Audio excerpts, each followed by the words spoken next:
Hello, everybody, and thank you for coming back to Deb Chanel's 48 World, where we do reviews on just about everything.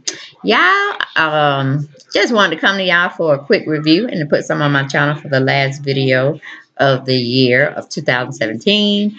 Moving on into 2018, I'm recording this live and in color. Okay, on New Year's Eve night at 11:24 p.m. Okay.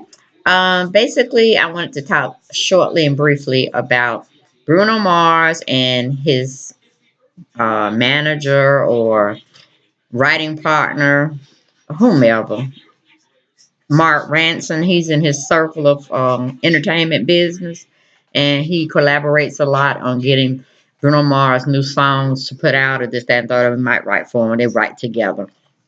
But anyway, he done allegedly stole something from three black women back in the day, back in the 70s. They called themselves the sequence or something like that. And they made a song called Funk You Up or Funk You Up, something like that. Y'all gotta go listen to it. But the group's name is the sequel. For getting this from TMZ, they said Bruno Mars stood up there and did copyright infringement, meaning didn't get permission to use some, what do you call it, lyrics or um, background information to a video or to their song, Funk You Up, that was released on their album or on their solo careers in 1979.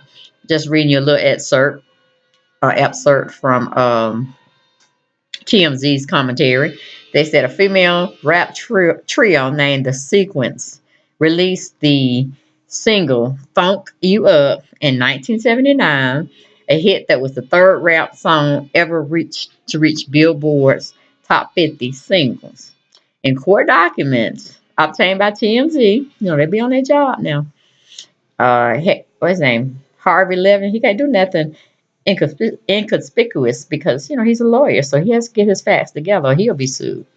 Okay. But it goes on to say the documents TMZ had retrieved from the courts claims that the group's sequel is saying that Bruno Mars' hit has significantly and substantially has similar components to the elements of what song they put out back in 1979, uh, headed on the Funk You Up. And I was like, okay, yeah, the song Uptown Funk You Up, he just put some in front of the Funk You Up. And then, I didn't really hear too much lyrics going on, but the beats kind of sounded very similar. And I was like, And the hook was kind of similar too. So y'all go check it out and tell me what y'all think about it. But I'm getting tired of these artists going around here stealing stuff from back in the day and calling it their own. Or they call it sampling. But I mean, it's okay to sample. It's okay to use other artists' stuff, but let the artist know what you're doing. In case if it blows up, they can get some of your coin too that you made off theirs, even though their version was a little bit slower. And it seemed like Bruno Mars and his team speeded up the track to make it give off a more today's type of sound versus back in the day. My only message to Bruno is like, if you want to steal, don't steal from the kids, don't steal from the women. Hell, don't steal at all, really. Just get your own originality together. And if you must go and sample little inserts or little snippets here and there, get an artist their due. Get them they just do. If you couldn't get them no money, which that's pretty much what they would want anyway, give them acknowledgement of where you got it from. Giving other people to go back and listen to where it all derived from. That's all I'm saying. I mean, I was just kind of irritated and annoyed that you would go steal from three black women, of course, or women in general. We already have a hard time when they're out there in the business. I know it's a struggle because sometimes they have to do this, that, and third to get a record played routinely on the airways, the radio airways. If you catch my drill. And then if you want to go in Hollywood, you have that casting couch, So it's like we have to go through a lot. We don't need young people come stealing stuff and then not giving props out to the originators. You know what I'm saying? I don't know. Like, y'all read in the comments and tell me what y'all think about what Bruno Mars did to these three black ladies. Okay. Well, I would say ladies in general. I'm biased. I'm biased. It could have been three white women, could have been three Asian women, it could have been three Indian women. Don't care. You took money out of their pockets instead of doing the right way and sitting down with three women, formulating an action, a plan. Like, I give y'all money on the backside if it, turns up. But I'm gonna make it. I'm gonna make it work. I know it's gonna be a hit, and it definitely has been a hit. It's been selling real well. But I know them girls. They played it smart. They want you to get your coin, get it all lit, where they can come take a big chunk out of it. And I hope the courts and the jury, reign in the women's favor because that's just downright trifling and shisty. Okay, so that's all I had. That's all I wanted to have because I want y'all to go to do your own due diligence, your own research, to see if you come up with the same feelings I have. Because not only did Bruno Mars do this allegedly to this particular group, he did some sampling, unauthorized sampling with from what I read from TMZ and this media outlet called N as in Nancy, M as in man, E as in entertainment. .com. He's done it to the Gap Band. He's done it to what is it, Roger? Remember Roger? More bounce to the ounce. Yes, he did some stuff, taking off theirs. Old school sampling and distributing that thing. That's something he made. No, we may groove to it, but then we might get some similarities back in the day. Like, wait a minute, I heard this little tune, our little elevator or our little charts that we file back in our memory banks. They go to, hearing the music, body feeling the music, and you start categorizing like, I've heard that before. And then you finally get to the point where your mind recognize where you heard it from, then hey, this nothing on stole somebody's music or they beat or something. There ain't nothing original about that. And then you could definitely say the same with Uptown Funk You Up. He done stole from these ladies, the sequel. And like I said, go Google them. Three London ladies. I put them also in my video so y'all can kind of see who they are. And with the three old women now, or I should say season. But yeah, they coming for him. They coming. They want their money. They ain't talking about they want no coin. They want the whole loot. The bag. I can get with the bag. I can get them coin thing. I ain't been doing that hard for no coins. I want greenbacks. I want dollar bills. I want Benjamins. Woo-hoo! Yeah, all of that good stuff.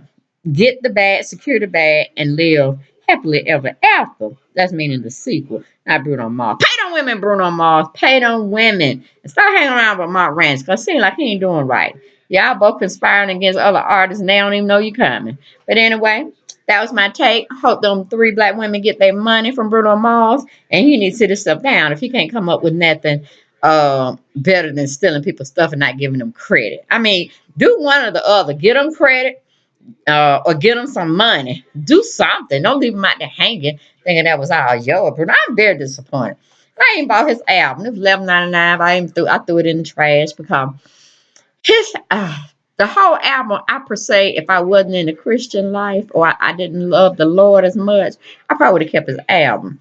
But the album is great when you're in a secular world, the worldly world. Because all thing he's talking about is sex. And like I said, the beats are good. He sings, very amazing. Yeah, no, he's an entertainer, true enough. I'm just saying get your own stuff and entertain us, but all his whole album was about sex, having sex. And then he was calling, girls ugly. In one of the songs, I forgot which one it was, but he was saying your ugly donkey's ass. It wasn't a donkey, but it had the other ass to it. Old friends, I thought that was disrespectful. You know what I'm saying? And like I said, it was just all about sex and defiling anything morality has to come into play. Just don't think about that. We just want to have sex. We want to have fun. We want to spend. We want to drink. We want to just be unconscious to morality itself. So that's the only reason why I should have gave it away to somebody, but all my friends are pretty much kind of geared towards, the Lord. And, they were surprised I even bought the darn tape. And I was surprised. I'm like, hey, it is what it is. You like music. You get into music. When it starts saying other things that don't agree with your spirit, then you have to, dismiss it. You have to throw it away somewhere. Okay. But I try to keep a balance in life, because if you don't, you will probably go crazy on all the stuff that you know that's not right, and you'll be like in this little corner, pressed to be, a fight or flight type mentality. So, you got to watch what you put in your memory banks and, your environment, because it will be your damnation, in other words. But y'all didn't come here for a speech. I'm saying, if you ain't saved, you better get saved. That's all I'm saying, okay? Anyway, y'all, that was my little soapbox things I was getting on. I just didn't like him stealing stuff. And from my era. Yeah, that's from my era. I think. Yeah, 68, 7. A little bit before my era, but I got down to the tunes. I got down to the tunes of the Marvin Gaye's, the Luthers, the Gap Band, Layside, Confunction. Yes, I had them all down now. Yeah, I was two-stepping even with my mom and my aunt back in the day. But it is what it is. Y'all have a good holiday. Rest of the holiday, get it all out, because it's 2018 approaching us fast and furious. Okay, you either be with it or be mowed down. Okay, but blessings to you all, and I'll see y'all on the next video. And more than likely, I won't be on screen, but hey, just hear what it is, right, guys? It's just hear what it is. Love you all. Be blessed. Bye.